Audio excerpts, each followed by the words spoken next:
The duty I uphold, it may call me to raise my sword against you. And if that day comes, I won't hesitate. You will be hunted. The White City for certain. The Council, and there will be others. You would rage this war alone? No. Not alone. Welcome to Between the Joysticks. Press start and then we're off. Nick and John, they've got the sauce. Breaking news and some hot takes. Even if there's some mistakes, Nick is captaining the ship, while John gives thoughts straight from the hip. But when their powers combine, we're all in for a hell of a time. Between the Joysticks is the best. Up to 6 things they will address. Tell all your friends and settle in. Between the Joysticks now begins. Hello there. On this episode of Between the Joysticks, John is back. Woo! So we're going to spend a lot of time catching him up on all the news of the past 2 weeks. John has also played Ninja Gaiden Ragebound, the hot new release. Beat it.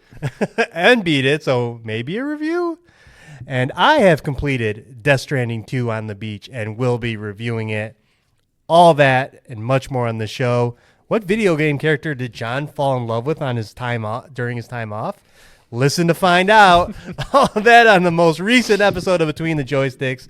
I'm your host, Nick, and I'm joined by my co-host, John, who is back after a long vacation. Yes. I haven't seen him Yes. in a long time. How was your time off?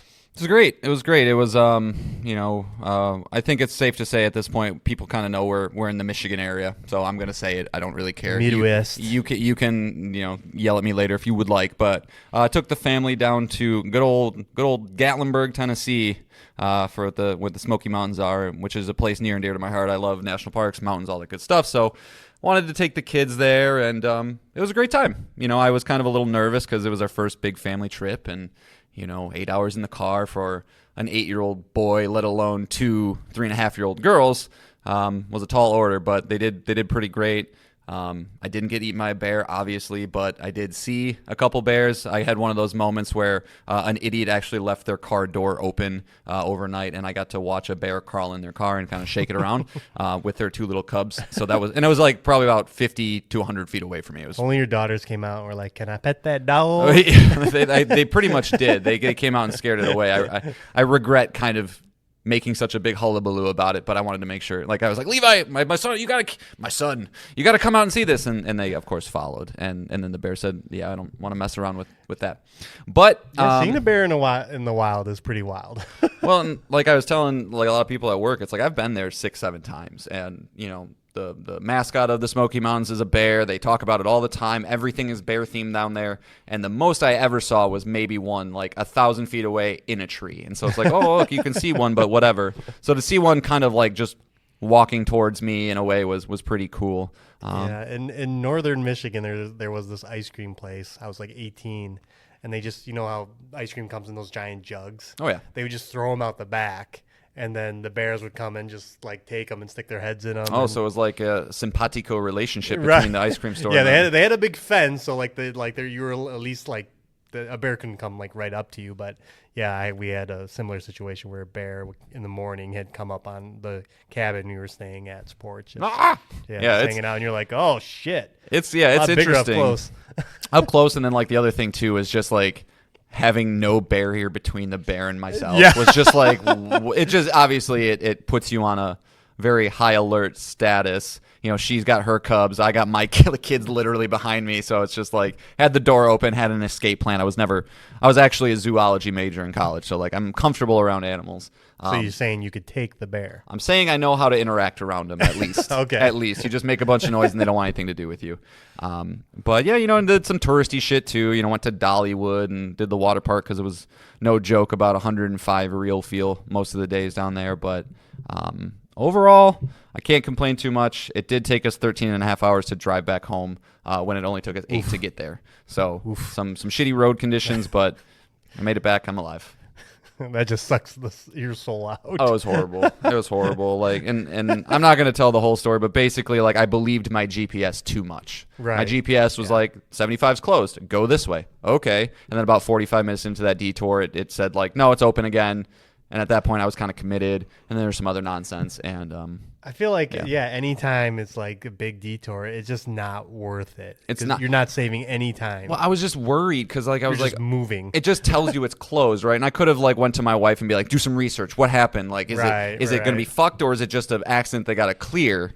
Because what I didn't want to happen was, you get there and it's just like, no, 75 is going to be shut down for, I don't know, 6 hours. Right, and you're like, gonna well, at stand this still for point, hours. I'm not doing that. So I'm one of those guys that like, if it takes me 10 minutes longer, but I can be in moving traffic versus I'm taking that every day of the week. So I was hopeful that it wasn't going to be an extra 5 hours, but it's all part of the journey.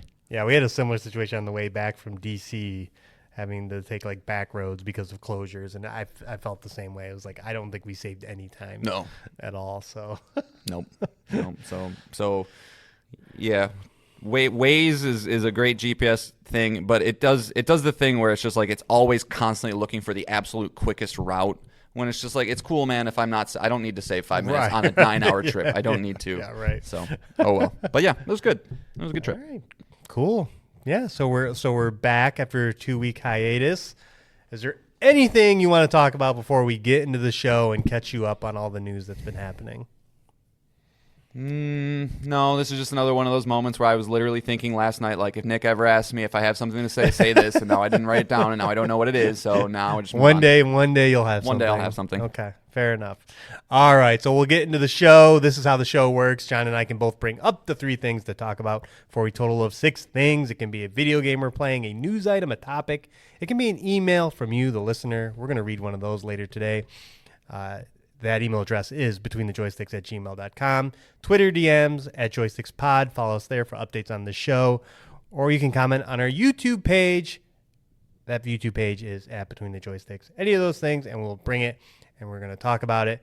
And our first thing is going to be bringing John up to speed. While he was gone, there was quite a few news items to talk about. Now, we won't be covering everything, but... Epstein files? Yeah. Jesus. It'll be video game related. But we have five news items to bring up for John so he can get caught up to speed. You're my Sherpa, bro. All right. Yep. I'm gonna bring you back. You're gonna know everything. Put me on your at back. the end of this Walk at me the end around. of this topic here. All right. First up, Outer Wilds 2. Remember, it was going to be Xbox's first $80 game. Mm-hmm.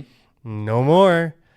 Reported by Rebecca Valentine of IGN, an Xbox spokesperson, shared the pricing change with IGN today. We're focused on bringing players incredible worlds to explore, and we'll keep our full-priced holiday releases, including the Outer Worlds, at $69.99 in line with current market conditions. Refunds and reimbursements for those who have already pre-ordered the game for $80 will be available via whatever storefront or location the game was bought at. Xbox says that customers should expect refund notifications from the point of purchase, and some sellers may take a few days for refunds to be available. What do you make of this, John? Ooh, man, would I love to know what those pre-order numbers were. Yeah, that is where my brain was going. Uh-huh. I mean, yeah, capitalism rules everything, soft, right? A little soft? Yeah, they saw immediately like, oh, crap, we got 15 pre-orders. Like, I mean, because from the get-go, people weren't that excited about this game. I think anybody who enjoyed the Outer Worlds, that's about the pinnacle of what their experience. They enjoyed it. Nobody loved it from what I've gathered. It was always just kind of a fine thing. So to make that your first $80 thing, that was not the right call. Good to walk it back, but I don't know if the $10 difference is also going to save pre-order numbers for that game. So I think, unfortunately, Microsoft has just conditioned everybody to not buy their games, and that's what it is. And I hope I said Outer Worlds, not Outer Wilds. You did, because I probably said Outer Wilds a couple times. Outer Worlds, the Bethesda RPG series that's coming out this October. I'm with you. I'm assuming they saw pre-orders are soft on this, and also just think about the success that another news item that we're not going to talk about, but that Microsoft is having on PlayStation. Yep. Like some of the top 7 games, like 5 of them were Microsoft published, including Forza Horizon being number 1 Yeah, it's like for the all. second highest game this year or something. Yeah, of all of quarter 2, along with Indiana Jones and Doom and their other titles that they brought over. That maybe they're just like we want to continue that success on PlayStation. Yeah, And yeah. why? I mean, they can only shoot themselves in the foot so many times. Right. I'm Why glad have they saw why have one. this be the story here? But it is interesting they're mentioning all their releases. So my assumption is Call of Duty Black Ops 7, $70. Ninja Gaiden 4, $70. All their other titles will just stay the course for the year. So that will probably mean that the only $80 games, but specifically one game is Mario Kart World. Yeah. Yeah, Nintendo knows that they can get away with it. Unless they announce Metroid Prime 4 as an $80 game for some reason. But Yeah, I've seen that's coming to Switch One. I doubt it. I doubt it too. And I was seeing something that like the game's almost complete, but they ran into some crazy big bug that they're trying to iron out right now, which is why we haven't heard anything about it. I don't know. There's no substantiated like. With Metroid. For Metroid, yeah. Oh, huh. Yeah. There was something like, why haven't we seen this? There's all these directs and stuff happening, and people saying like, yeah, it's because it got like rated in South Korea. It's pretty much there. It's just there's some last kink I guess they're having some struggles with, but. Yeah, I mean, I'm surprised Microsoft from the get-go didn't decide that Call of Duty was going to be the first $80 one. I mean, that would be the one that they could get away with it if anybody's not a subscriber to Game Pass. Like they're gonna pay the money over if they want that game. So, yeah, I mean, way to listen to the people. I mean, I don't know if it was so much listening to the people as just looking at the numbers and going like, ooh, yeah, we have to change. But it's good. It's good to know. No, it's obviously a win in a year where, I mean, we'll get to a news story where most things are going up in price. Yep.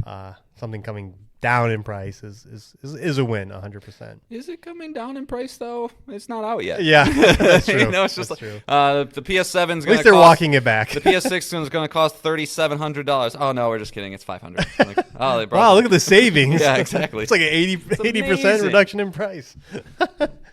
All right, let's move on to our next story. Speaking of Nintendo, while you were gone, there was a Nintendo Partner Direct.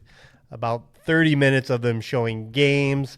The headliners being Monster Hunter Stories 3 from Capcom coming next year.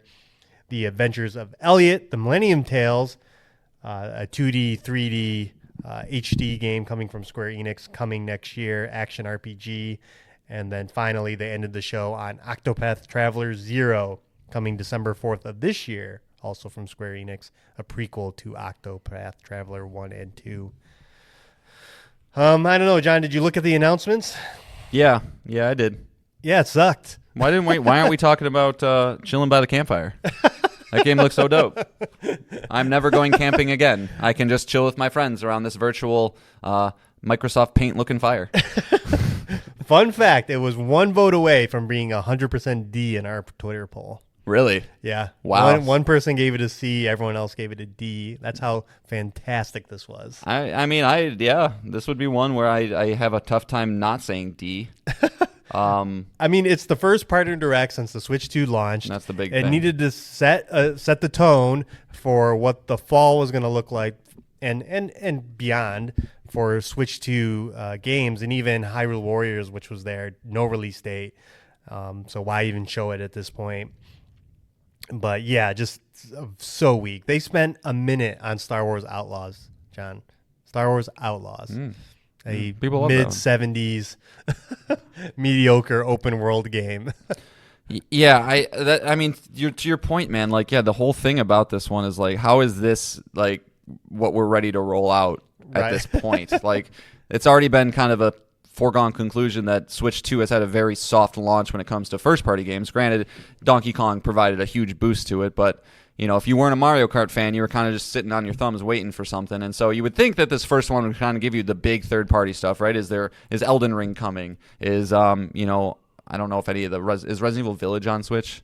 It probably is at this point. I don't know, but like so. public games of that size, Right. and to see the big ones, Yakuza Kiwami 2 and a new Octopath game is cool, but like Apex Legends and the EA games, it's like we know the EA games are going to come. I don't need to see these in Ooh, the trailer. Madden. Yeah, so it's it's a little rough. I mean, we did get some news today that there is going to be an indie showcase later this week, which hopefully will, I guess, have some games that they maybe saved for that one. Hollow Knight, please. But I don't know, man. Yeah, this one's felt very soft. I will give a special little shout out to this Adventures of Elliot game. Just anecdotally, I haven't played it. I don't have a Switch 2. But I have seen a lot of things online of people who have played this demo saying they love it. Like it will be, I think, kind of a sleeper hit game for at least people who are into that. It's a mixture of Zelda and then that HD 2D kind of aesthetic that a lot of people like nowadays. But a lot of just people saying like, oh, I 100% of the demo. I can't wait to play more. It really does feel like a modern Zelda. Some people making like angry shots at Game Freak for saying like, why can't Pokemon look like this? Like it looks like that kind of a kind of a thing. So that one could be a sneaky one, but like if you're not into Octopath, which not many people are, I don't really quite know what was the major draw here. No, and we saw bigger third-party games in the April 2nd showcase. So and then they're not here. So just weird overall. And again, you mentioned they just announced hot news. There'll be the Nintendo Indie World Direct, 15-minute long on October 7th. We'll see what's there. If you want to make predictions, I don't think Hollow Knight will be there because that'll be at Gamescom. Yeah. But Hades would be nice. So we can just get that release date out of the way, so I can count the days and for it to come to PlayStation. Circle a date 6 months from now. Yeah, from exactly. Then. Yeah, hopefully. Yeah, which will be May 26th, the GTA release date. Probably. Just to fuck with me, but everybody's playing GTA. I'm just sitting there playing Hades. Is there anything else? Now that you brought up the Nintendo Indie World Direct, any kind of like games you hope to see there? I'm assuming Mina will be there. No, not really. I mean, I feel like the rest of the year, in terms of big indie games, White 2. What was it? Neon White 2. Oh, Neon White 2. Sure, yeah, in a pipe dream. But no, I mean, like the big, like Hollow Knight is just taking up half of my indie brain right now. It's just like that needs to go away so I can make room for other things. Right. But yeah, no, Mina's a great one. We just got Ragebound. Shinobi's coming out soon, so it's like I'm pretty content with those style games at least for the rest of the year. Well, you got your Absalom that you've hyped up on the show, Witchbrook. Yeah, Witchbrook would be great. I mean, those two games, like I would definitely play Absalom. I'm not playing Witchbrook, but I have those two games on my fantasy league. So selfishly, I would like them for that reason. But Witchbrook will be a huge game for certain people. It's done by Concerned Ape, who did Stardew Valley. So, say no more. Yeah. The 15 minutes, there's not much they can do with this time. So hopefully, again, like with any of these things, hopefully we can give you like 1 to 3 games, just, all right, cool. Just another game to play later this year would be great. Yeah. But we'll see. All right, that leads us to our next news item, a Nintendo Switch price increase for the OG Switch. And this comes officially from Nintendo. Pricing for the original Nintendo Switch family of systems and products will change in the United States based on market conditions effective August 3rd. These include Nintendo Switch OLED model, Nintendo Switch, and Nintendo Switch Lite. Pricing for the Nintendo Switch 2 system, physical and digital, on Nintendo Switch and Nintendo Switch 2 games, as well as Nintendo Switch Online memberships, will remain unchanged at this time. However, please note that the price adjustments may be necessary in the future. So what this means in the U.S., the OG Switch, which launched at $299 in 2017, will now be $339. The OLED Switch is going from $349 to $399, and the Switch Lite is going from $199 to $229. Cool. Sweet. Hell yeah, I can trade my Switch in for more. Hell yeah, brother. Yeah, I mean, look, everything is going up.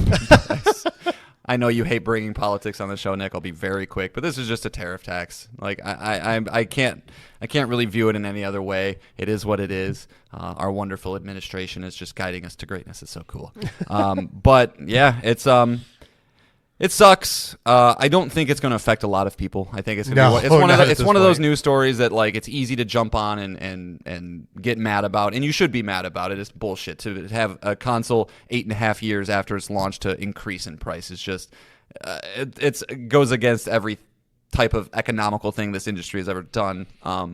But if you're gonna fork over $300 for a video game console, you're not getting the 8-year-old one. I don't know who possibly would be paying prefer it. Right. Like, you're not gonna just save another $200 and get like Switch 2 isn't impossible to find right now. It's there. Like, you can figure it out. So yeah, $100 difference between OG Switch and the Switch 2 right now. Yeah, it makes absolutely no sense. Yeah. Especially with all the backwards compatibility. So dumb, but not wholly unexpected, I suppose. Yeah, and I could. I mean, kind of unexpected. I'm honestly, assuming they're but winding down production on the Switch 1 anyway. But yeah, to your point, at least if you're looking to sell your current Switch, I mean, again, that just made the resale value jump up just as well. So yeah, it does just kind of suck. It's just like the Switch is the perfect old console. Like the Switch is like, it's an anomaly in a lot of different ways, right? But like, as you get to the next generation, if you have some young kids, and like, I remember when GameCube started dropping, like those fuckers got down to like $99. You could like walk into a Walmart and get a GameCube for like, so like if the Switch followed that same path, it'd be awesome. Where it's like you can get each of your kids a $150 Switch, $100 Switch, whatever you can do. And it just sucks that that's not viable for really anybody. no, But no. Whatever.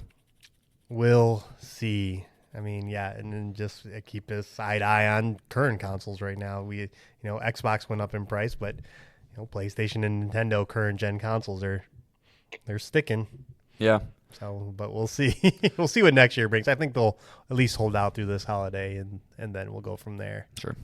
But all right, that brings us to our next news item: Battlefield 6. It exists. It got a huge blowout.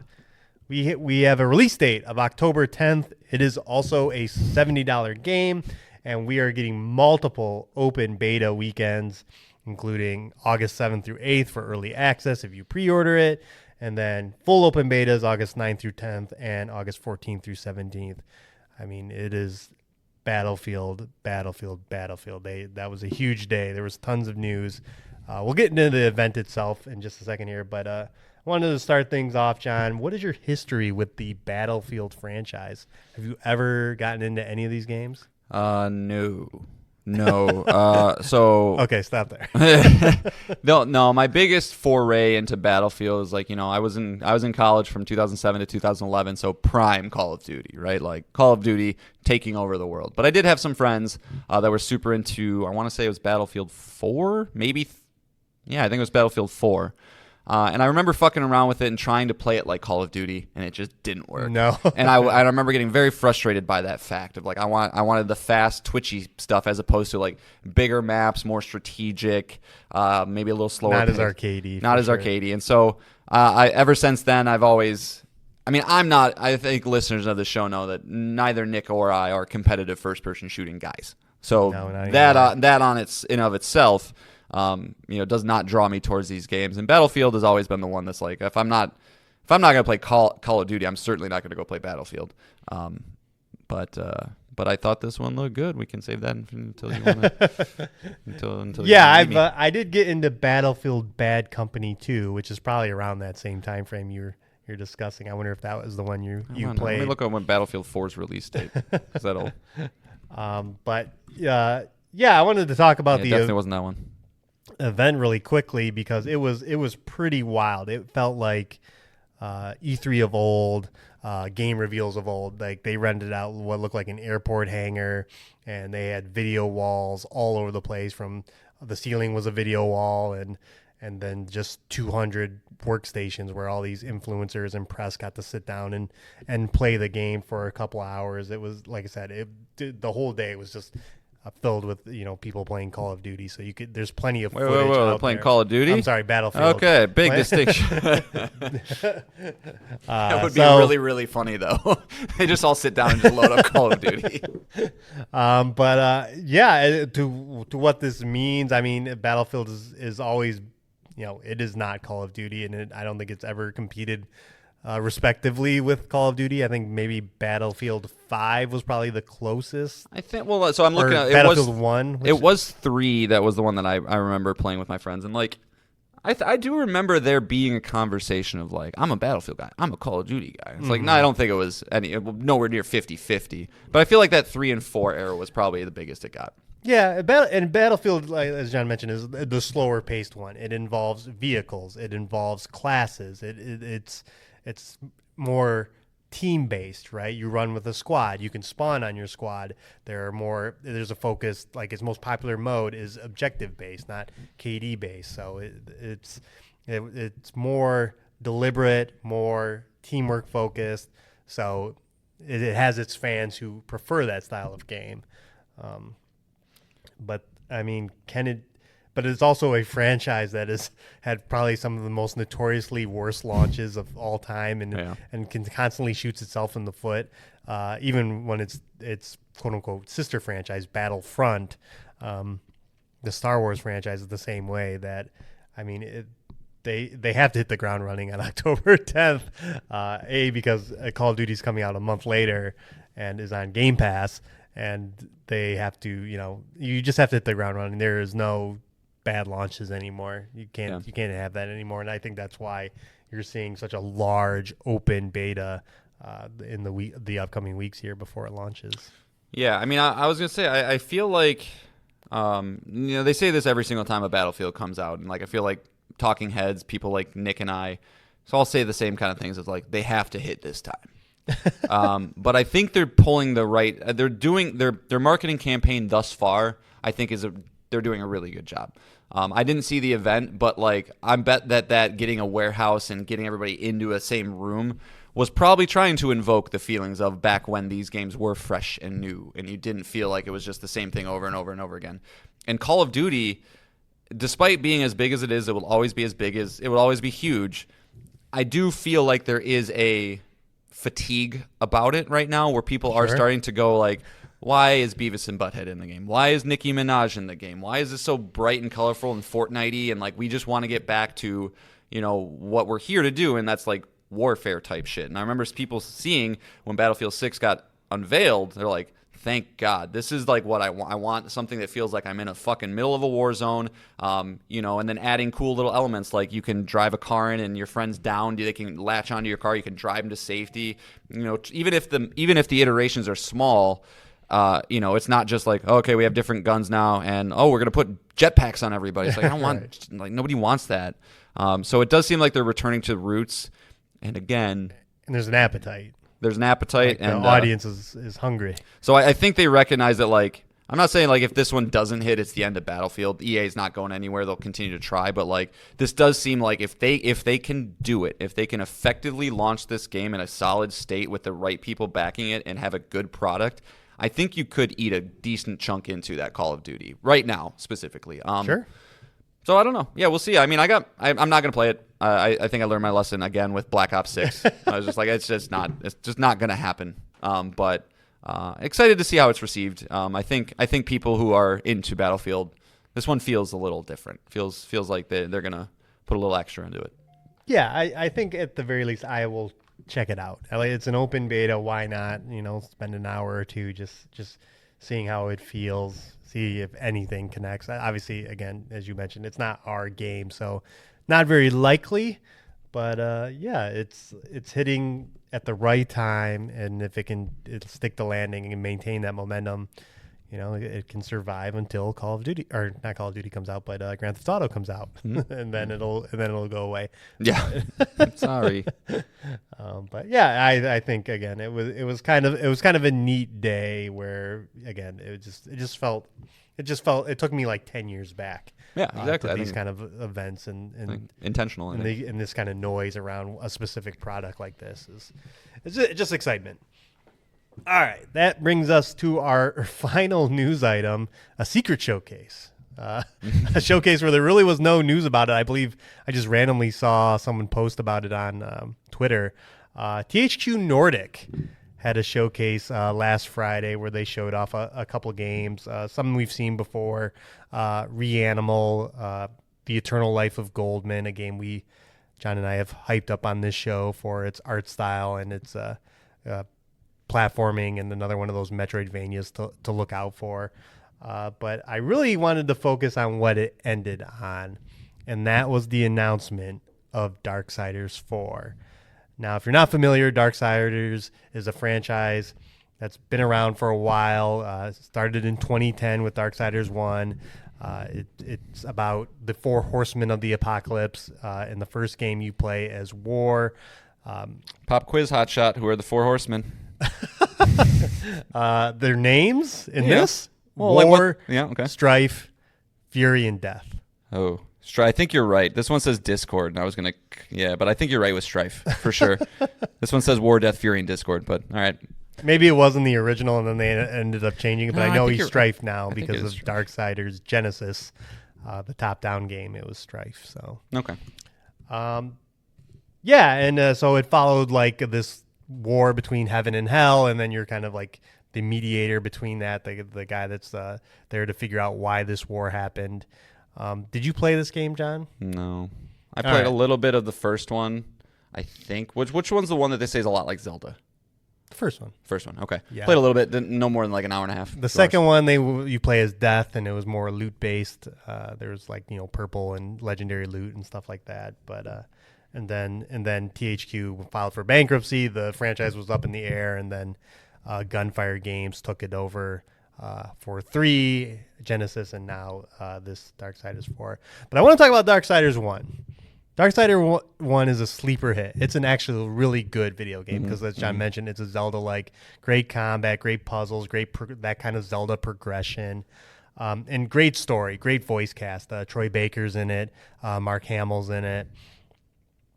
Fred Test the Story or whatever, the guy who plays Bender in Futurama, or Marcus in Gears of Waka War. in Final Fantasy X. Yeah. Oh, sorry. Obviously.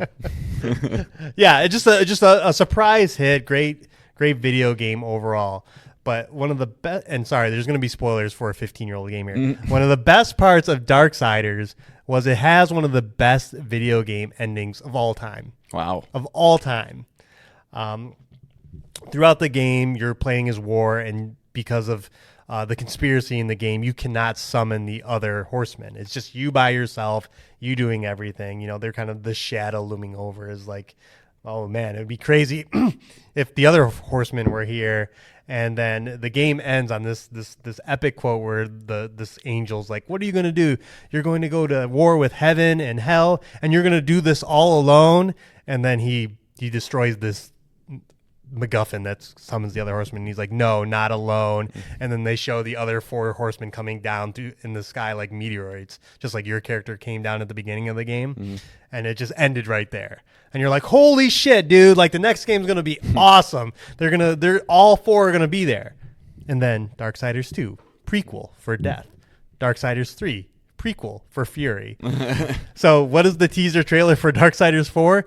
That exact quoted line again, but with a CG trailer that shows all 4 horsemen. So in theory, Darksiders 4 will finally get us the ending to the 2010 video game. We'll get finally get the sequel to that game. And I really hope THQ Nordic, I mean, they ended the show on this, so they're obviously showing it some level of respect, but I hope that game can get the budget, the art direction, the voice actors, everything that first game got, and yeah, it'd be phenomenal if that sequel can deliver. I'm very hyped for the sequel if it can even come close. The Darksiders 1 and 2. Yeah, I'm looking now. It says it was the first one was developed by Vigil Games, which I'm guessing does not exist anymore. No, supposedly a lot of them are in this. Yeah, because it was owned by THQ at the time, so I would imagine that they'll have at least, hopefully, some people that have worked on the original. So, yeah, that's exciting. I mean, I like the idea of 4-player co-op. I wonder if that's what they'll do. I'm reading online right now that there is, but that would be insane. Yeah, I agree. I that is again. It's online. Darksiders 4 to introduce 4-player co-op online. Yeah, and split screen. So suck the wind out of my sails, John. Is that a bad thing? It's not great. No, because again, it's a scope thing. Like, yeah, I mean, imagine you're playing a Devil May Cry game and there's 4 different Dantes on the screen. 4 Kratoses. Yeah, 4 Kratoses, or wasn't that in the God of War Ascension? game? That didn't have a multiplayer mode that had multiple Kratai. I don't know what's the plural of Kratoses. Kratoses. I like Kratai. That kind of killed a little momentum for me. Why'd you got to do that to me? Yeah, I'm with you, man. I prefer a bespoke, tailored, carefully curated experience as opposed to like, go crazy. Right, and but you like weren't you a Borderlands with people guy? No, not really. I played Borderlands 1 with people, but I'm not a big fan of Borderlands either. Sure. Okay. I know that's I've always played Borderlands solo, but everybody looks at me like I'm the crazy one with that, and maybe it could be the same thing. It's just we're gonna ratchet up the enemies, and I don't know, but yeah, I get it. Yeah, and I'll say another thing. I just don't know like if Gunfire Games can pull this off. Like this is not like Gunfire's pretty great. What's that? Gunfire's pretty great. Why? Remnant. Oh, they do Remnant. Yeah, they're the Remnant guys. Remnant's like seriously, like Remnant 2 is okay. Is it? I could see a lot of similar, big, heavy, clunky characters, but really, really well done stuff. I guess I should have done my homework. I don't really know much about Gunfire Games. Yeah, I'm pretty sure that's like all they have, except maybe like a Call of Juarez game, Call of Juarez, or something like that. But yeah, no, the Remnant games, and specifically the jump from. That's been basically what they've been doing since Darksiders 3 has been the Remnant games. And I think a big also thing to focus on is the jump from the first Remnant to Remnant 2 was very big. So they're improving, hopefully. So yeah. Okay. All right. I brought you down. I brought you up a little bit. All right. Yeah. Okay. So we'll see. Hopefully it'll be good. But again, my hope was more of the Darksiders 1, that more narrative based. Sure. Game and when you're adding in these other elements to it, we'll see. All right. You're right. I'm back up. I'm cautiously optimistic because I do think it's, if you haven't played the franchise and you want to go back, they are very good. 1, 2, and 3 is pretty good too. It's not bad, but it's just not. It definitely didn't have the budget of the first 2 games. Just now expect some cosmetic microtransactions for sure, which is fine. We'll see. I'll just keep my fingers crossed there. Cool. All right. Well, that's really all I got. Hopefully you are caught up. I'm back, baby. And hopefully we can start recording on a normal schedule again as we lead into a very busy fall. We're 2 weeks away from Gamescom. We got this Nintendo Indie World Direct. As long as like somehow a bunch of dads don't approach me, we're like, we need you to coach football too. And I'm like, I don't no, I don't know anything about football. Just say no. No. No. Yeah, no, they wouldn't do that. That's no chance. All right. Well, then we are done here, and we can move on to our next topic. John, you found some time to bring a current game. I did. You beat it. I know. Look what happens. It's not even a week old. When you get me a little bit of rest and relaxation, I can come back firing all cylinders. So I bought, and day one bought, so I can officially say I did a day one, a day oneer. Ninja Gaiden Ragebound, and it was perfect because the day I came back from Tennessee was the day it came out. So I was like, oh, this is great. Jump into something real quick because I'm playing Claire, but this was a very quick experience, as you can tell by me now talking about beating it. But yeah, Ninja Gaiden Ragebound. So I'm pretty sure most people are familiar, but Ninja Gaiden is a very, very old franchise that started on the Nintendo Entertainment System way back in the day. It's always been known for hard as nails, 2D side-scrolling action type stuff. And this one was developed by The Game Kitchen, who recently did the Blasphemous series. A team with a little bit of pedigree. And reviews are out. It's sitting at a solid 87 on OpenCritic. Universal praise pretty much from everybody, and I think that's a very appropriate score for this game. It's very quick, so there's not a ton to talk about with a game like this because of how old school it feels, and that's a positive, I think, for it, right? If you're old like Nick and I, and you played games back on a Super Nintendo, a Genesis, probably even into the PS1 and N64 generation, but not so much. Those games they had to figure out a way to justify the cost of getting you to buy a game, but I don't think developers were technical and good enough to make this long experience. So typically you would get something a little bit shorter, something a little bit harder that had a lot of high replay value, where you could kind of go through and just try and continue to improve upon what you were doing. And they really, really held tight to their roots with this one.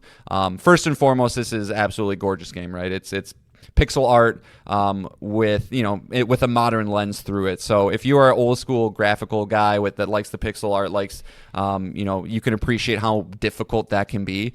This game, exemplifies that very, very well. Banger soundtrack, of course. Like if you're walking around slashing ninjas, slashing demons and doing some, big, I don't know, slashes because I'm out of words. You need like a good soundtrack to guide you through it, and it does. But so yeah, I beat it in about 4 to 5 hours, I would say. There are some different modifications and accessibility options you can do if you find yourself struggling with it. I did not do it. I am good at 2D games, so I was able to get through it by myself. But it does actually do a kind of a nice thing where if you're a completionist and you want to get you can literally turn damage down to 0 and get the platinum still. So there's a way to kind of just really respects your time, which I am a big fan of. But holding there, are you going to get the platinum? I think so. Yeah, I think so because what do you have left to do? Do you have to get S on everything? You don't have to get S on everything, which is great. Beautiful. Every level has 3 or more crystal masks and 3 or more golden scarabs, and you have to make sure you get each of those in every level, which you go through normal. They're not that well hidden, and which is fine. It's okay. It's not a negative. So I got a little bit of cleanup there, but you do have to beat the game twice. Once you beat it, you unlock hard mode to go through it again. I might have to dial the difficulty down a little bit on this one because I will say some of the boss fights that I encountered on the first time through were tough. So I'm not really looking forward to doing those, but again, respecting my time. It's a very nice thing that I can just dial it down if I need to. But one of the things that I love about the hard mode, and probably the main reason I'm going to platinum it, and I wasn't sure I was going to before I beat it, was they do a great hard mode, right? They're not just ratcheting up damage done and, I don't know, the amount of enemies, right? It's there's a different layout to this now. There's different skills and things that you have to do to get through it. It's obviously a lot faster. There's obviously a lot more enemies on screen, but it keeps it fresh. It makes it feel like I'm almost playing the Inverted Castle in Symphony of the Night or something. It's the same thing, but a little bit different, but I want to keep going through.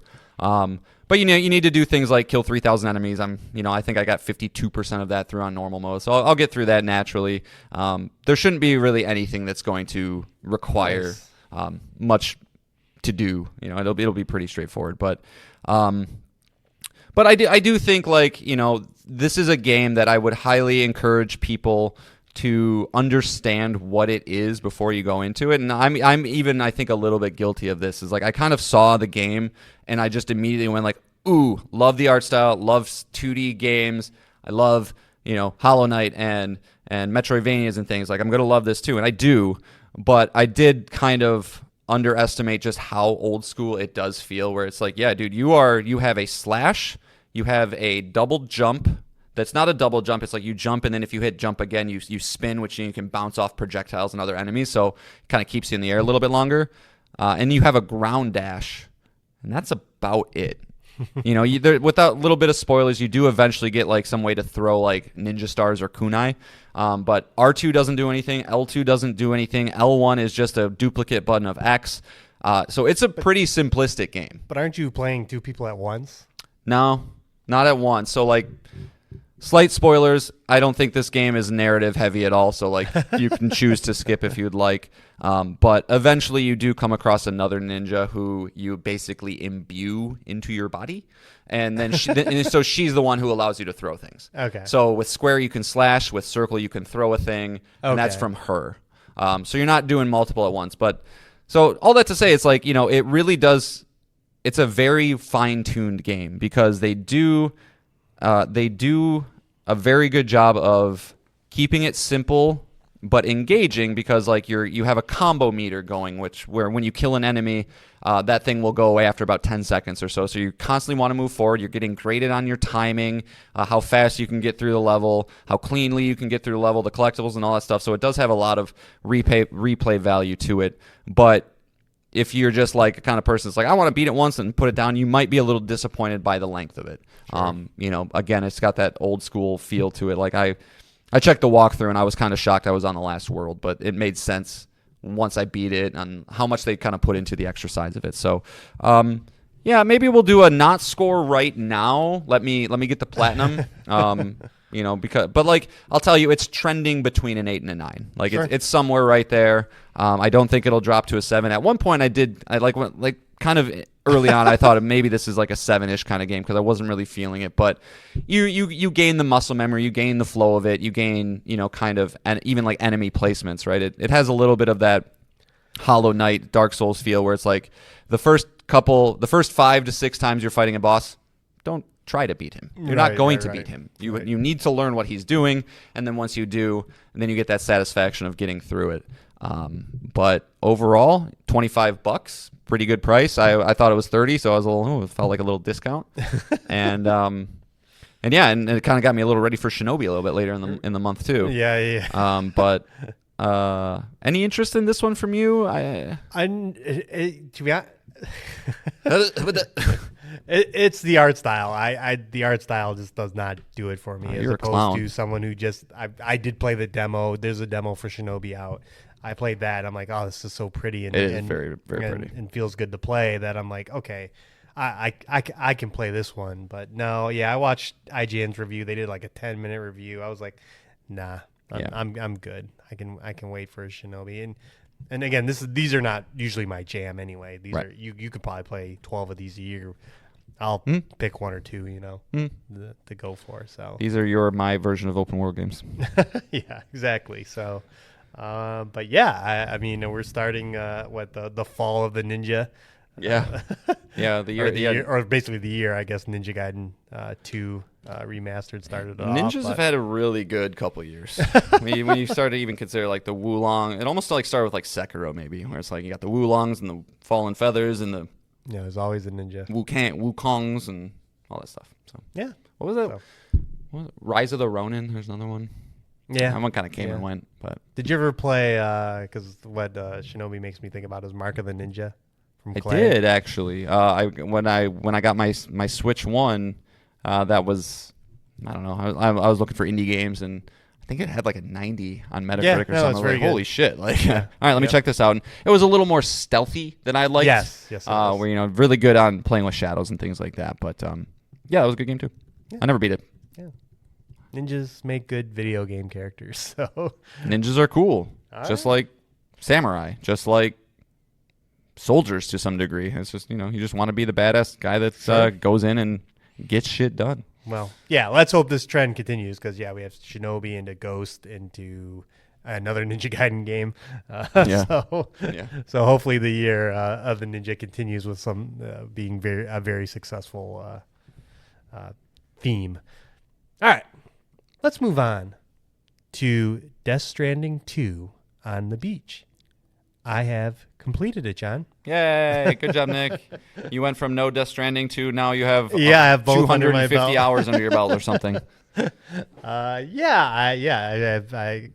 finished the game. It's a Kojima game, and that is for good and bad. And I think a lot of the things I want to talk about, I can't because I don't want to spoil both mechanics or the story, of course.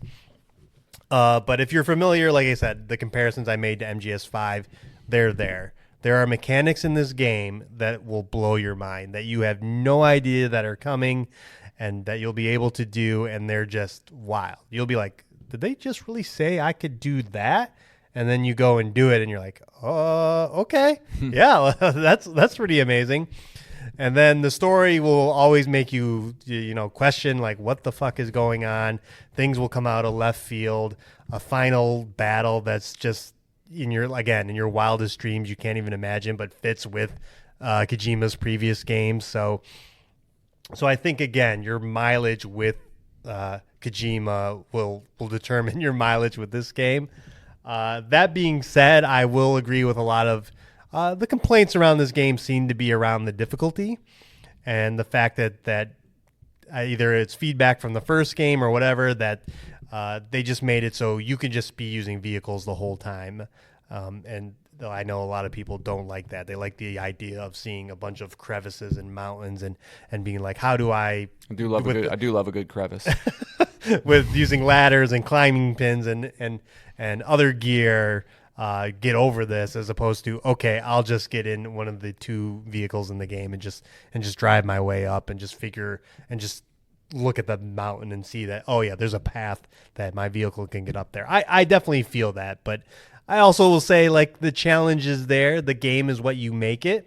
And I think if you want to have the most fun with this game, you have to do that. I think if you're just going from point A to point B, following the story, I don't think you're going to come away with this game in the same positive light that I am, as someone who took my time, played around with the weapons, looked into like a lot of the goofy things you can do in the game, and just took my time, rebuilt roads, rebuilt monorails, started all the mines up, and just let the game breathe, because I think the game does a good job about that. I don't think the story is really the driving factor here. They kind of let the story take a backseat until the very end, until I realized, oh shit, I'm in it. I got stuck in the Kojima quicksand.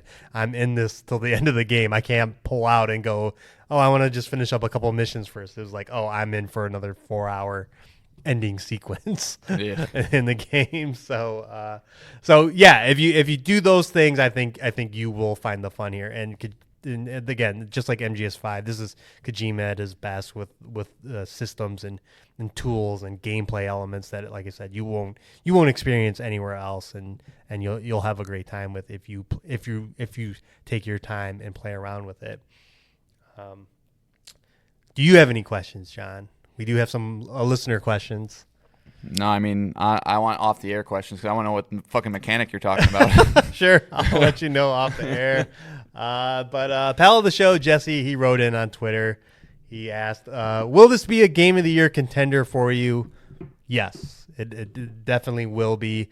We'll see. Again, I work. John does whatever the fuck he wants, but like top threes. We do things in threes. I thought you meant like real work, and I was like, oh, okay, all right. like our jobs. That like right now, my top 3 is Expedition 33, this, and Indiana Jones. So we'll see how the rest of the year pans out as far as video games are concerned. But as of right now, yes. Will I be getting the platinum? No. The grind is real, and getting your connection level on the 42 different shelters to level 5 is just, I'm looking at probably another entire playthrough of the game. Is basically. that just package deliveries? Yeah, that's just package deliveries. That's the only thing that upgrades your shit? Correct. Yeah, Yeah, that's a lot. Between finding lost packages and then taking orders between the different buildings. How many packages would you say would it take to level 1 of those stations up to 5? I don't know. I never did it for even a single one. Oh, so, okay. and like I said, this is me taking my time and not doing it. So, and they do have this. I talked about it before. This A-pass system where you get like passive buffs. There might be a passive buff that you can get later on that'll be like, oh yeah, it makes it easier to do this. But even still, I'm not going to do it. I don't. The grind. Like even the roads and the monorail mechanic, it was like the resources required were in the hundreds, and then toward the end it was getting in the several thousands, which would require like multiple trips from multiple different sites just to complete a section of these monorail roads. And I'm just like, no, I can't do it. Like again, respect my time, and the mechanics aren't that good. I mean, I'd have to be listening to probably like 60 hours of podcasts to just get through it. Yeah, you got better uses of your time. Right, exactly. So what they are, I don't know, but anything. I know, like you don't movies, do anything. Movies, reading, taking care of myself. I don't know, anything there. But not to take away from it. It's there if you want it. Like that game will never end. And again, it's cool to build this world with the other porters, the other people that the game mixes you with, and the environment builds out for itself. And then his final question: can I convince John to play both games? No. No. As listeners have learned, and as I have learned on the show, John plays his games to get through them as fast as possible, and not by choice, kind of. And again, as I've said, to no fault of his own, just time is precious. So there are very few games that will get John to do everything and see everything. A God of War Ragnarok level. Elden Ring. Yeah, an Elden Ring level. Ghost of Yotei coming up here. I expect John to have the platinum for that. Because the game loads instantly, and the game and usually Sony games respect your time, right? All those things are mapped out for you that you're so close by the end that it's like another hour or two typically.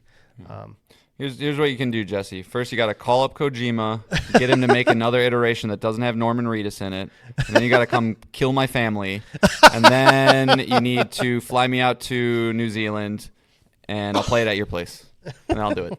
Yeah. I just maybe in the future, because again, it is something John enjoys doing in the real world. That maybe he would find joy here, but there's just no way. If you're rushing through the story here, if you're just going from point to point, you're not gonna have a good time. Yeah, I mean, in all seriousness, I'd love to, Jesse. Like I really, there are a lot, like Red Dead Redemption 2. Right. It's a great example. A game I would love to play, sit down, really take my time with it. But I just feel like at this juncture in my life, I do a disservice to myself even trying, because like that game's going to be there, right? Like I fully intend on being an old man when my kids are gone, and I can catch up on whatever I want. Like, and then you'll lose your eyesight. Probably my thumbs don't work or something.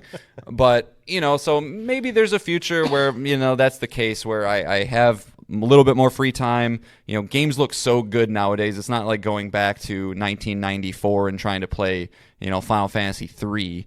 These games are going to stand the test of time a lot better now, I think. Wow, dig it, Final Fantasy 3. Yeah, I don't Final know. Fantasy 3 fans, write in. Tell him what the hell are you talking about? But hey, you're Mr. I can't go back and play beautiful pixel graphics, all right? So I can. PS2, PS1, no. Yeah, I wholeheartedly agree with you there. Even PS2, no, I can't go back. Wholehearted. So maybe well into the future, probably long after this podcast doesn't exist, but dark. Well, yeah. Do you 16-year podcast? Maybe we can make it work. But nah, it's sometimes you gotta let some of them go. Yeah, unfortunately. Yeah, and again, I think that just comes with maturity, is identifying what works and doesn't work. And I've tried it. Like Cyberpunk is, again, like, I have great examples all over the place now. I rushed through that game. Disservice to myself, disservice to that game, disservice to Nick over here. And I know full well it's better than a 7, but I gave it a 7 because that's what I did. Ugh. And it doesn't feel good. So one day maybe I'll just do a Kojima-a-thon once they remake all the Metal Gear games like they're doing with Snake Eater right now. And they'll remake the first one. Right. Remake all those. I can play all those with modern lenses. And yeah.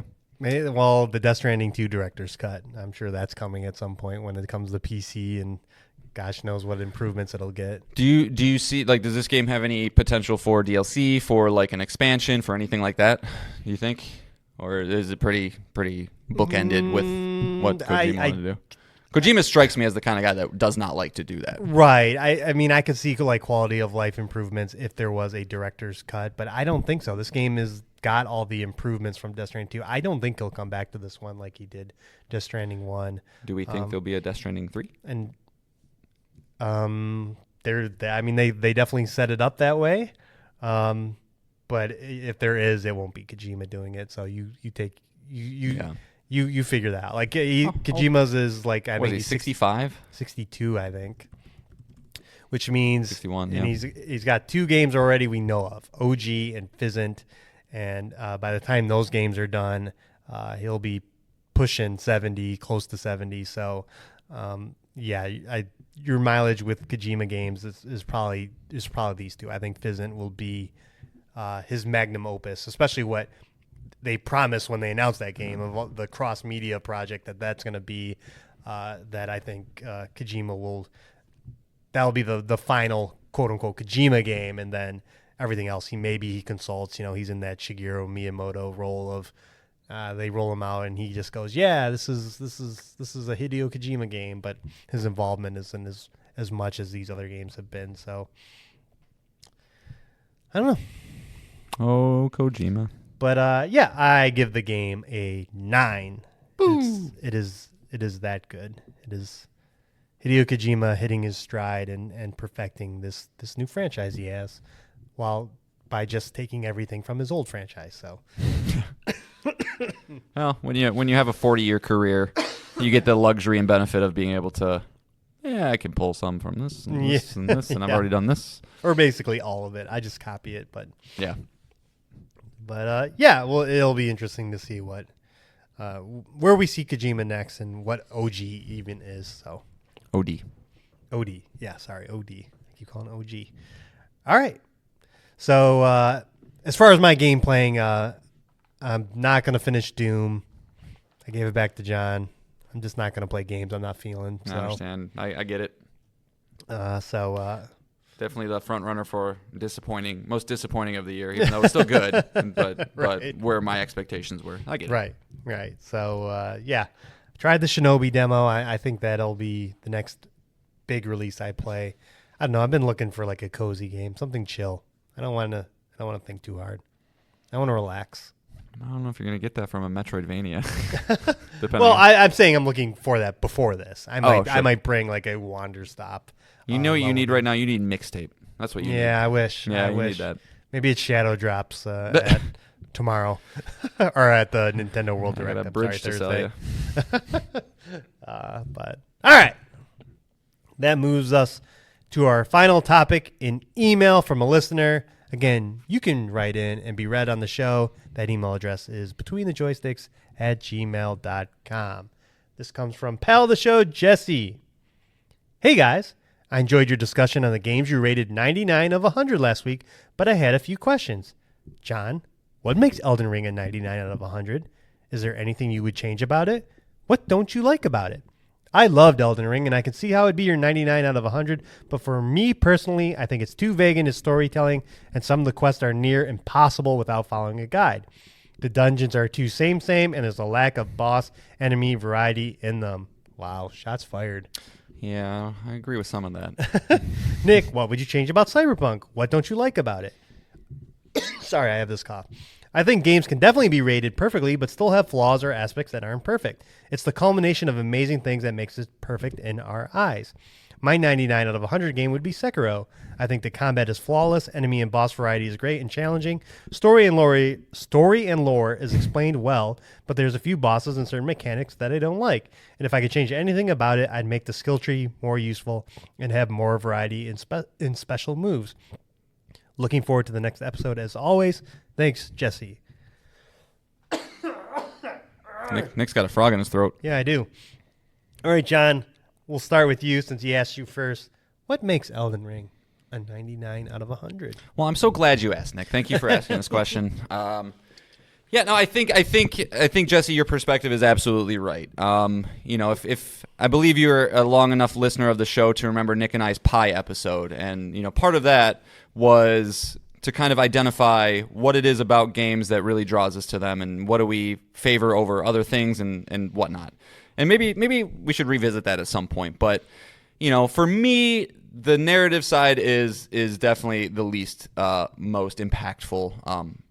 Which is just how I absorb games. I want to be playing them. I want to be unlocking the next area, the next skill, leveling up, things like that.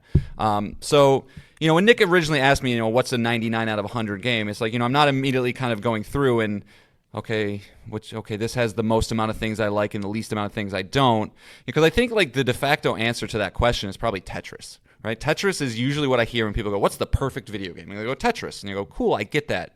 There's no narrative in Tetris. You're not trying to save the Z block from the evil L block. You're just kind of playing the game and it is what it is.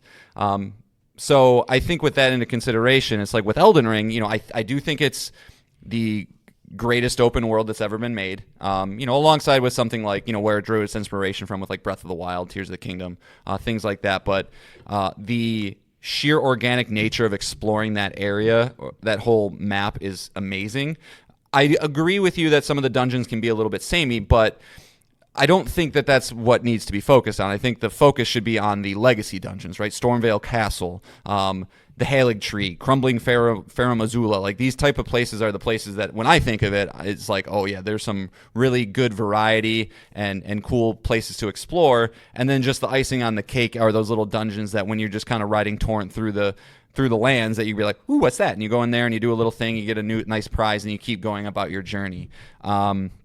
But with the open world, I think does come, and I just mentioned him, torrent. I think torrent is the best way that any game has ever been allowed you to explore an open world.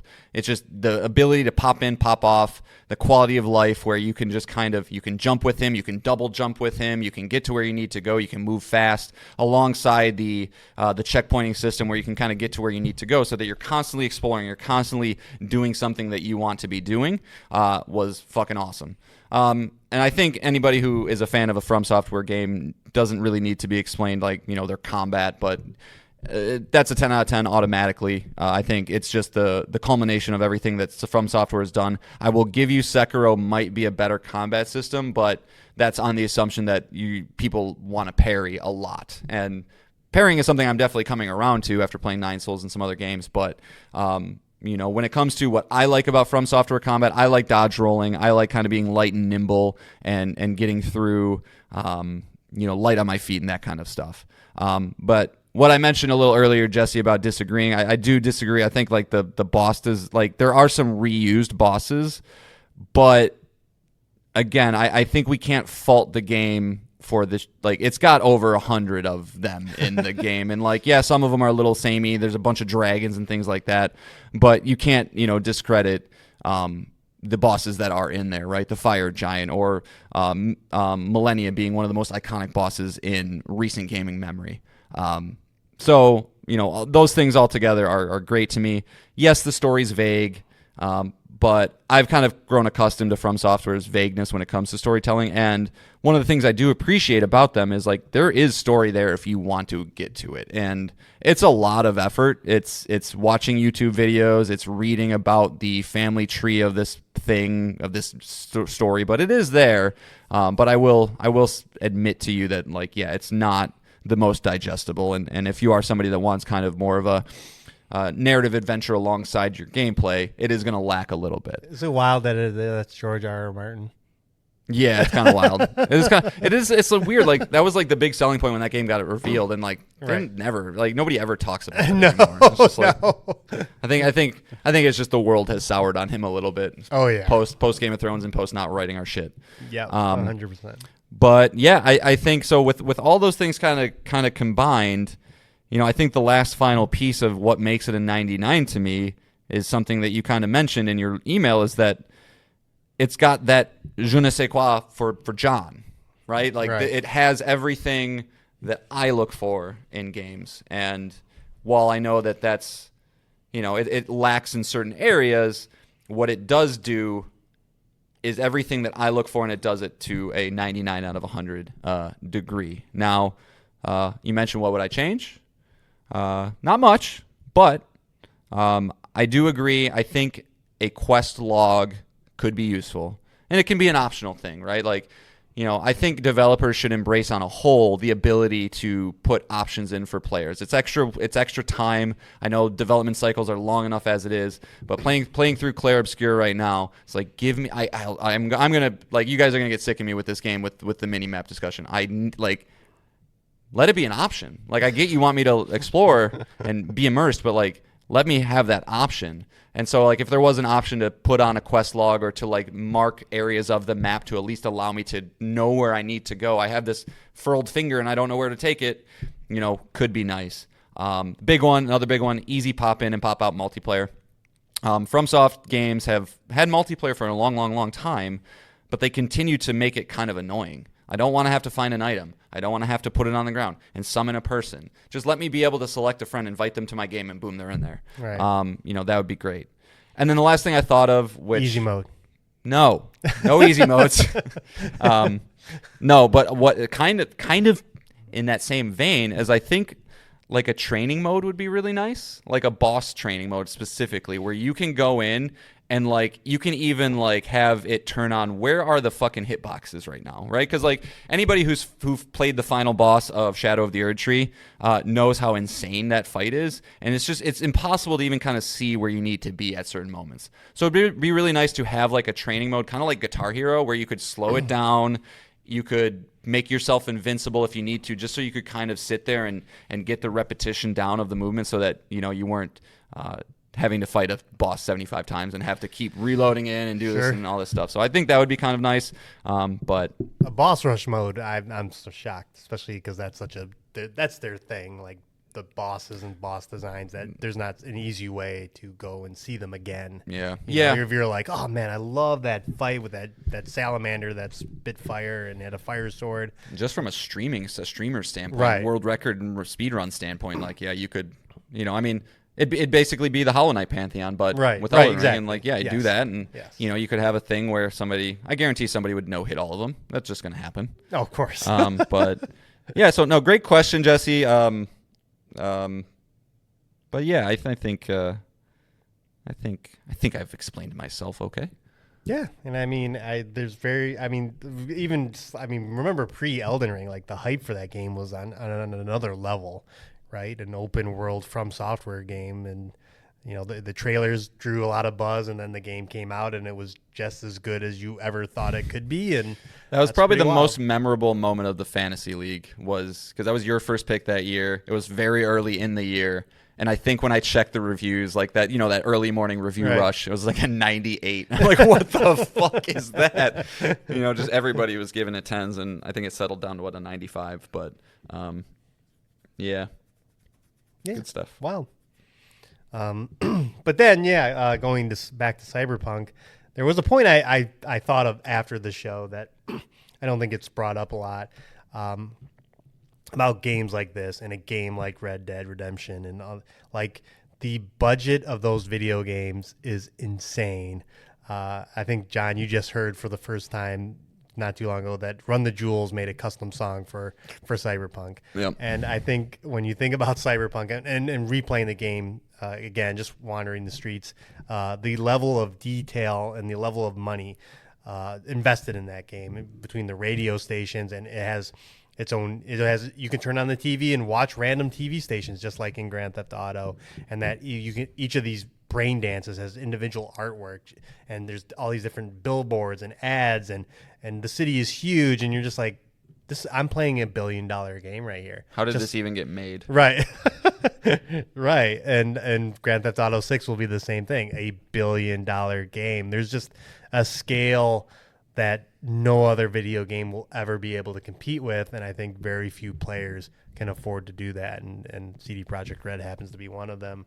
When your previous release, Witcher 3, I think 60 million sold. It's something crazy. Right. Witcher 3 is a crazy one. Right. Yeah. You have you have the long, and CD Projekt Red has other forms of income. 60. They own a storefront called GOG online. Oh, they do? Yeah. I did not know that. Them.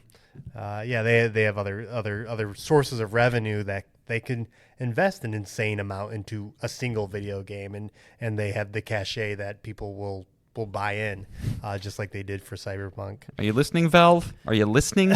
You got the money. Make some games. Yeah, that's one of my biggest swings to take at Valve, is that they don't at least do a vanity project that would be finishing Half-Life. Like, that would be great. I mean, I know we got Half-Life Alyx, but come on, like, let's just do it. You have the money easily. I just picture Gabe Newell as like Scrooge McDuck, just kind of like jumping in his pile of money, gold coins. He just bought a manufacturer, or at least he's on the board of someone who makes yachts. So. Oh, cool. He's doing good all for right. him. Good for him. He earned it. Yeah, he's ridiculously rich. So I did want to preface that with Cyberpunk, is like there's a level of that game that no one will ever touch, because they won't get the budget to invest in that game outside of Rockstar and Star Citizen, and these other people that just have infinite funds to create their works of art. I mean, that's why Sony is so fucking gung-ho about a live service game, because if they can get one, right? If they can make one that's just a stream of, then we could start to see some a Naughty Dog game that has a $500 million budget. Right. What does that look like? Right. Yeah. So, man, you guys keep asking me, like, what would I change about it? That's so hard. Like, they've done so many quality of life improvements to it that it. Skill tree.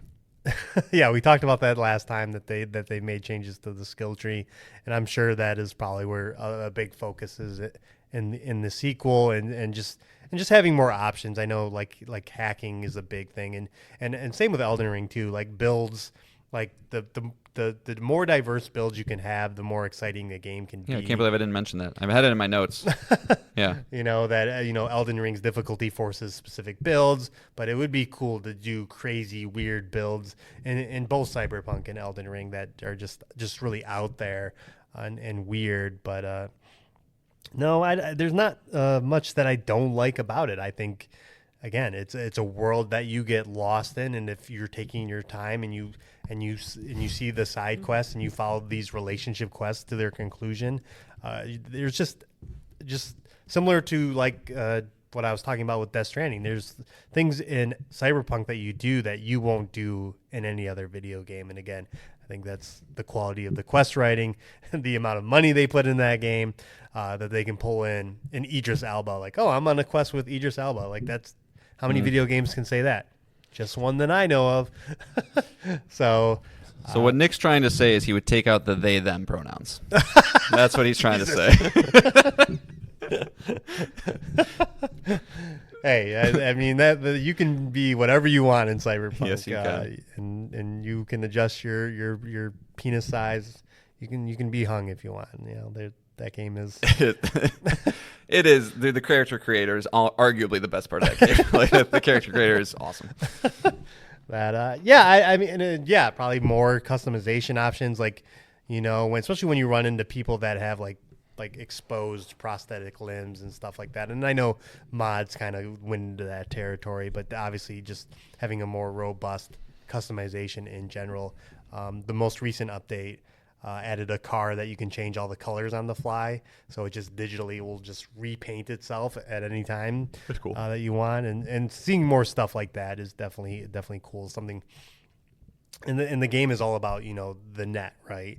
Maybe having some kind of manifestation of that outside of the few quests that let you go into it. Just having a world, an actual internet that you can go into and explore from just your apartment building. A digital version of that would be cool.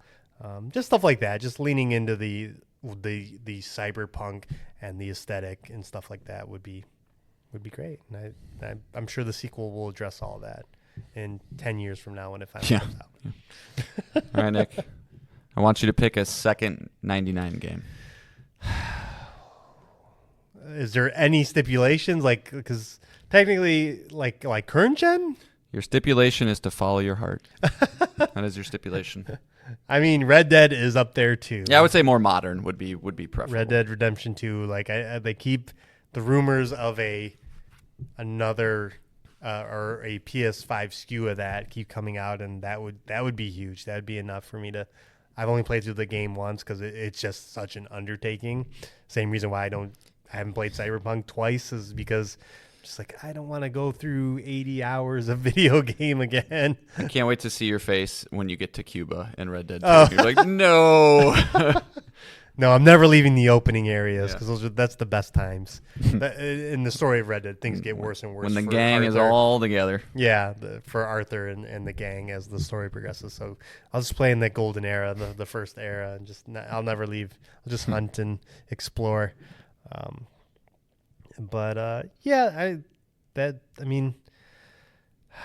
Arkham Knight is up there. MGS5, like games that I have played. Typically, like either a game is too much to play through again, or games that I've played through multiple times, and like Arkham Knight's one of them. I've probably beaten that game like 5 or 6 times at this point. Which is for you? That's crazy. It's the ultimate Batman fantasy game, so I love that game so much. So yeah, they're out there. I wish there were more like during this generation. There are games that are close. Like I know Spider-Man 2 came and went, but I really liked it. Jedi Survivor, God of War Ragnarok, Returnal. There's a lot of good games here, but not a lot of that that I just feel compelled to. I really want a reason to play again, and hopefully, as this generation is hitting its stride, I think next year will be a big year. Maybe we'll see more of those. Yeah, for sure. 99 games. Yeah. What about you? My brain wanted to pick God of War 2018, but I remember having I think the boss fights are pretty weak, with the exception of the Stranger fight. Like, I was disappointed by large scale fights in that game. So I'll see your Arkham Knight, and I'll give you a Hollow Knight. I think Hollow Knight's a 99 to me. It's got the most perfect movement possible, a world that's a joy to explore, fun upgrades, and actually a pretty decent story. Again, very vague, kind of Elden Ringy, but it's there if you want to explore and figure it out. I couldn't get enough of that one. So in 2 weeks from now, if it gets that release date, that'll be pretty wild. Yeah, I'm waiting, man. Yeah, we've been waiting for years. Yeah. So that would be wild to finally get one. And again, the two big indie games, Hades, the original I'm Hades. going to cry if it's outside of this year, though. Stupid. The original Hades is another one. And Yeah. I changed my answer. That's it. Yeah. That's it. Is another one that is, Hades 2. Is one of those games I want to play, but please come out. It's not. It's going to come out after Grand Theft Auto, and I'm just going to have to deal with. Well, what do I want to play? Do you think with Grand Theft Auto, you'll beat the story? What? No, it's an impossible question to answer. How long do you think you're going to fuck around with online? I think that'll take over my life. I'm pretty sure. And granted, if a Hades 2 comes out and we're 2 months separated from Grand Theft Auto 6, you'll take of course, a week. I'll play Hades 2. Yeah, you'll take a I'll week. play through it. But it's again, the whole gaming landscape is going to change in May. So the more games I can get before that, the better. So that's why I'm really hoping. You'll get to Gamescom, play Resident we Evil. get some release dates. Play some Resident Evil. Oh yeah, that's God. I keep forgetting Resident Evil 9. Mm-hmm. Yeah. Next year, next year's gonna be great. I just have a feeling it's gonna be. Got a feeling. All right, yeah. Thanks. Judas. Mm-hmm. Sorry, Don't we don't need to keep just naming games. Well, the Schreier report that BioShock 4 is not doing so hot. Yeah, I saw that. I really, really want Judas. My pie in the sky dream for Gamescom is that game is announced again between now and Grand Theft Auto 6. If they even say it's a January game, fuck it. Yeah. Cool. December would be even better for my fantasy league. But So you still have it? You still holding on? Till Gamescom, and then I'll decide. Yeah. But there's and I'm not worried. There's so many games that I can swap it out with. So Sure. But yeah, I would love. That is my pie in the sky dream for Gamescom, is that game is shown and given a December release date. That would be sweet. Everybody wins. Yeah. All right. Well, that's it for the show. We did it. So next We week, I done did think, hopefully we'll have something to talk about from this Indie World Direct. And hopefully we can get some Gamescom predictions in. That European showcase is hard to predict. I can tell you Farming Simulator 26 will be Right. there. I can tell you that. Yeah. Heavy on simulation. Is Frostpunk 2 out, or is that already out? It's at least out on PC. I don't think it's out on console. One of those type of games for sure will be shown, and we know Silksong will be playable at Gamescom. So that's why I'm saying if there's going to be a release date, it'll be at Gamescom. It can't be playable before that, right? Right? Has there ever been a hit? And there's no way to know the answer to this really, but has there ever been a playable demo to something where we just don't even know the window it's coming out? I don't know. I'm sure there's a lot. I'm but sure. No. But one would think it is time. For everyone's mental state, it has to have a release date by then. If not, just cancel it. Yeah, just cancel it. The internet's gonna explode. So the lead up to Gamescom is fun because again, that after that is games are coming out. We're seeing MGS Snake Eater at the end of the month with Shinobi, and then that's September of Borderlands 4, and just game. And October is just insane. So, yeah, we're going to be in the thick of it. I like being in the thick of it. Do you have any plans after Shinobi? You platinum it? It's Ragebound? Yeah, sorry, Ragebound. Man, I'm mixing up game names. Yeah, today. Claire. I'm back. Yeah, Just it's Claire. Okay. Yeah, I'm enjoying it. I just give me a mini map. They did just patch in a boss or a fight, like a refight. Right, retry battle. Yeah, which retry was one battle. of my complaints. Yep. So I'm happy. I'm happy with that. But yeah, if they could just let me. No, it's They'll wait probably till you complete it. Huh? They'll wait till you complete it, just like when I finished Forbidden West. And in And then Forbidden the West, pickup thing? she would pick up things. The animation would cue every time you went to God. pick something up, and then they got rid of it right when I beat it. Yeah. No, it's your fault. Shouldn't play games so fast. Sorry. Or Jedi Survivor got a huge patch right when I platinumed it.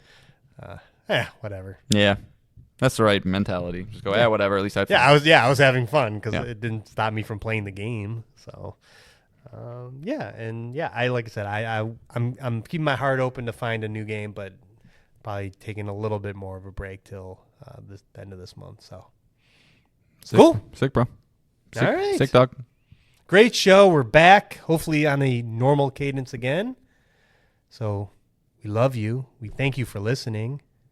Please write in betweenthejoysticks@gmail.com. What's your 99 out of 100 game? Great question. Let us know, and then we'll talk about it on the show. And we'll make fun of you for that choice. No. As we talked about. Oh, and the Gaming Pie episode. That was episode 88. I looked it up. Oh wow, look at you. So you can go back and listen to our Gaming Pies, and you'll see, obviously, the narrative. My side is more than in John's gameplay focus. So, and that just comes through on our show, obviously. But all right, that's it for this show. We'll be back next week with episode 148. We'll see you then. Later. Bye.